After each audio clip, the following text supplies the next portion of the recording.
Yeah, I think it's helpful, as I was saying to the students, I think it's helpful to think as a musician when you're interacting with musicians and be able to speak their language. For a variety of reasons. Sometimes a problem happens in a session and it's a musical problem. Usually you have to be very careful about inserting yourself into the situation, and most experienced engineers know that you find that place. They don't need me right now, I'm going to be the extra cook, in the situation. But sometimes you can tell that they could use a hand right now, they could use a comment from the booth. And being on the other side of that, I know sometimes I want that feedback as a musician. I'm sitting there, I want to know, did that sound good? Was that right? Did I get the part right? Are the notes correct? Is the feel good? And I want to have the confidence that the person on the other end has a good sense of that, rather than someone who says, I'm not here for that. I work the gear. I'm not, really able to tell you. So that's why I think it's important. Music theory comes into play sometimes.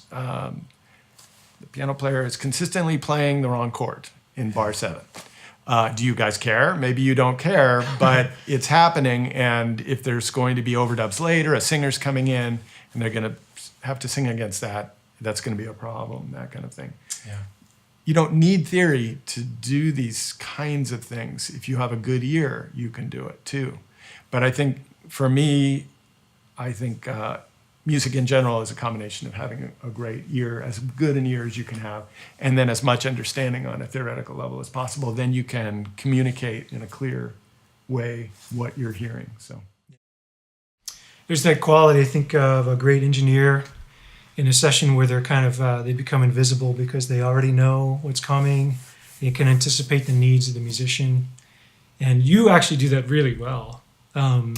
But I think a lot of times the musicianship element helps with that, because you kind of know, like, what's the flow, order of operations, if you will, or that somebody needs something. You can sense that somebody needs something, like they need to be told that they're coming in early or late or whatever it might be. Right. And you do more of that than you give yourself credit for. For me, I feel like just over the years, I know when I first started, I didn't do it as much as I do it now, and part of it is because I don't play anything and don't necessarily know the exact theory behind everything. But I've done it enough, I've been around it enough to where I might not be able to tell you what note it is, but I can tell you if you're singing too low or too high. Yeah. And sometimes that's just as well. It's not necessarily, you need to sing this note. It's just, I think that's a little low. Let's go up a note or something. Or just something I've just developed over time, and just having that ear of being able to hear when something's just not quite right, and enough knowledge about it to explain it to somebody in, I guess, layman's terms, what's going on or what I think is going on. Well, I think great producers have that kind of knowledge as well. And because remember, as a producer, you're also helping shape that song. They might come up with that song with the producer, well, maybe maybe I had to play this here instead of that, or let's move this here, go up an octave there, down there. In many cases, the people who are coming to the studio comes with a chart, and a chart for the engineer. Yep. That's right.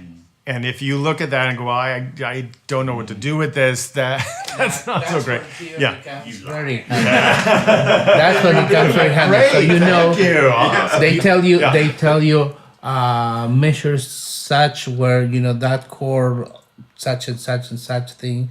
So that is when I learned that theory was really helping me. I'm working with the wrong musicians because nobody ever brings me a chart. I'm lucky if I get a lyric sheet. We just